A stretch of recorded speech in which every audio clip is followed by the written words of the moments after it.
At bakit nyo naman nga napili ang Ribisco?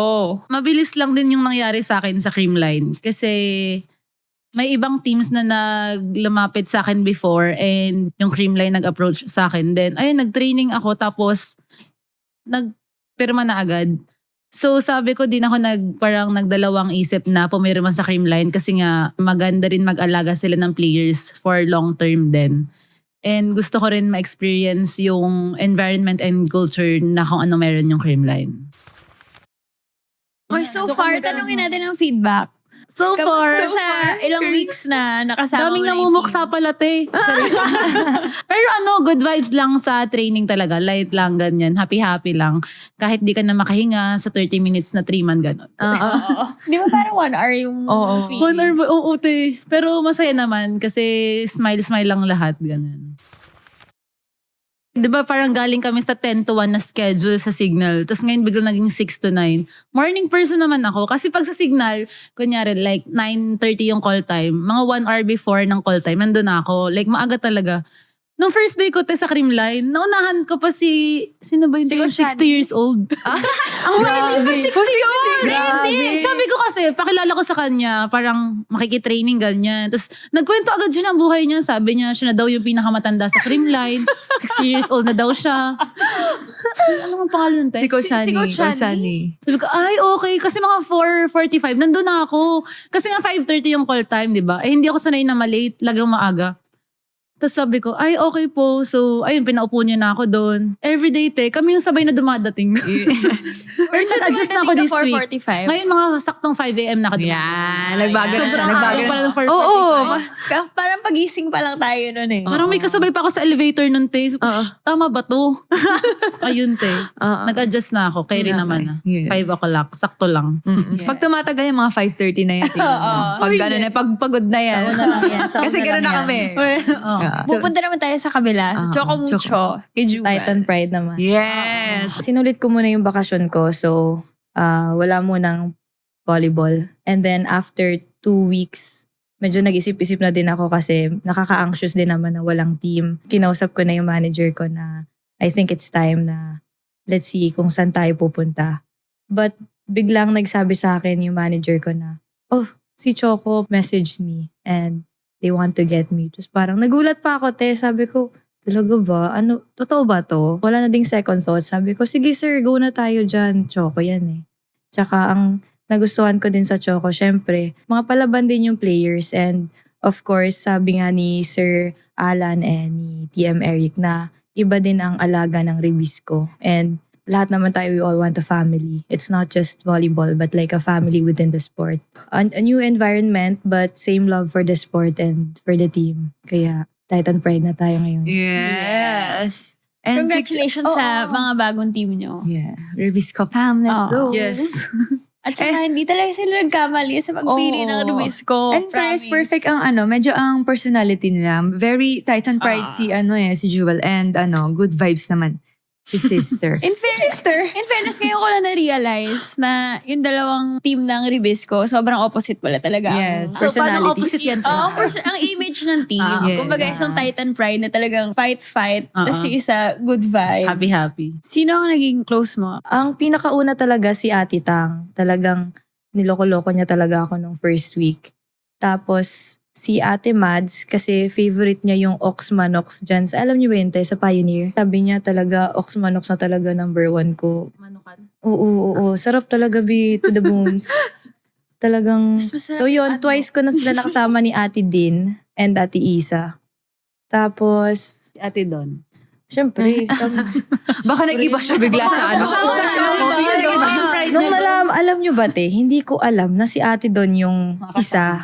Nung pumunta ako sa office, sabi ko kay Sir, sino yung isa? Kasi hindi tayo nagchichikahan eh. Kasi syempre, medyo sensitive topic pa yon. So, hindi ko talaga alam kung sino yung nasa Choco. Tapos, ang daming kumakalat na, Don, makandilito, Choco Mucho. Pero syempre, ayoko maniwala kasi malay mo, mga lang nila yan, or rumor. Tapos, mga 11:00 ata, winelcome sa GC namin si Ate Don. Tulog na tulog ako din. AM. AM. After training, sabi ko, di pa ako sanay ng medyo maaga, So, after training, tulog talaga ako. Nagising na ako mga 2. Oo. Tapos na-welcome na si ate doon, nakapag ano na lahat, message, Ate Don! Diyan ka pala. Parang sobrang happy ko. Naka-all caps ako nun. So, nauna ka mag-training kay Don? Yes, kasi si ate doon nag-ibang bansa yun. Nag-BTS muna yan. Nanood siya ng concert. Love na love niya talaga. Hindi, yun ang hindi ko na-expect si ate doon na mahilig sa K-pop. Oo. Expect niyo ba yun, te? Parang hindi. Sa akin, te, feel ko mas naangatan yung expectations ko si Ate MG.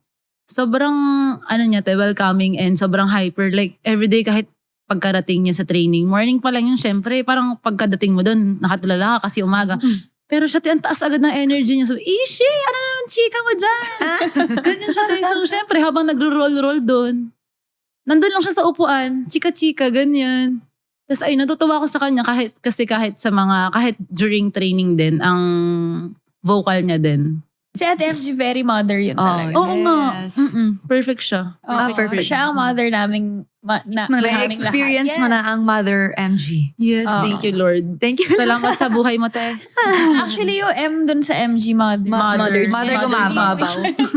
Mother Hindi gumabaw. Michelle. Oo. Pero in terms of adjustment sa ensayo, meron ba kayong, saan kayo nahirapan or pinakamalaking adjustment for you? Right now, ate, hindi pa kami nagka-combination, mga ganon.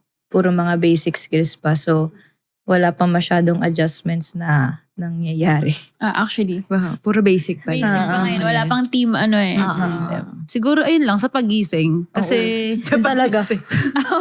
Ang hirap gumising. At te, natulog na maaga. ina-overthink ko rin sa gabi, what if hindi mag-alarm yung Alarm mo. phone ko ng 4, tapos 7 na ako magising. Hindi pa Magising ka tapos na yung training. Diba?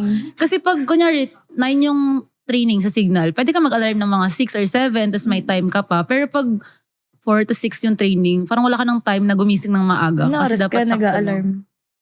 4 ako gumigising, te. Kasi Aga? nasanay talaga ako ate na maaga sa Maaga. training. Tapos yan, roll bands, ganyan. Pero kaya naman kasi morning person naman ako. Yes. I can adjust. Oh, wow. Kaya pala nauna siya sa 60 years old. Yes.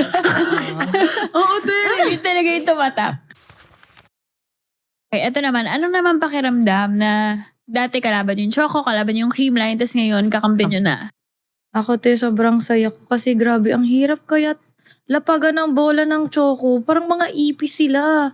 Nung nag-Japan tayo, nabansagan din tayong Signal na ipis. Pero after. pagkalaban natin Choco, pagod na pagod talaga kami, te. Parang tagal matapos ng rally. Angat ng angat kahit anong klaseng diskarte namin. Mga ates namin, pagod na talaga. So ngayon, very happy naman ako at patuloy lang ang pagiging ipis.